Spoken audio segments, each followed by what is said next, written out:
Hello বন্ধুরা, কেমন আছো? আশা করি সবাই ভালো আছো, সুস্থ আছো। আমিও খুব খুব ভালো আছি। তো দেখো, এই যে আমাদের নতুন সদস্য এসছে আমাদের বাড়িতে। তো আজ থেকে আমাদের সঙ্গেই থাকবে। আমি একটু পুজো করে নিচ্ছি নতুন সদস্যকে, যেহেতু আজ থেকে আমাদের সঙ্গেই সব সময় আর কি থাকবে।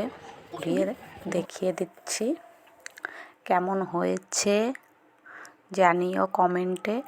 আর এই যে আমার ছেলে তো ভীষণ খুশি, বাট ও বলছে ওর বাবার যে গাড়িটা আছে ওটাই বেশি নাকি ওর পছন্দ, এটা অত পছন্দ হয়নি। তো আমি বলছি এটাও ভালো ওটাও ভালো, দুটোই ভালো। হঠাৎ করে হয়ে গেল, নতুন সদস্যকে নিয়ে আসলাম। আগে থেকে কোনো প্ল্যান করা হয়নি, হঠাৎ করে পেলে কার না ভালো লাগে বলো। তো যেভাবে আর কি পুজো করতে হয় আমি সেইভাবে একটু পুজো করে নিচ্ছি আমার মতো করে।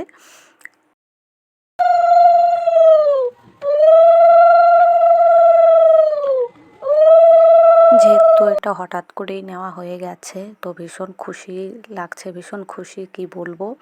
তো একদিক দিয়ে একটু খারাপও লাগছে, তবে কিছু করার নেই। যা করে হয়তো ভগবান ভালোর জন্যই করে।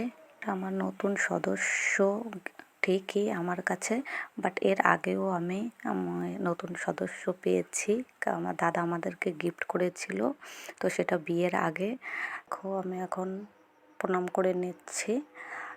আজ থেকে নতুন সদস্য আমাদের সঙ্গে ঠিকঠাক মতো আর কি চলবে, থাকবে আমাদের সঙ্গে। এই আশীর্বাদ করো। তো আমি তো খুব খুশি, তো হঠাৎ করে পেলে কার না ভালো লাগে বলো। আমার তো খুবই ভালো লাগছে।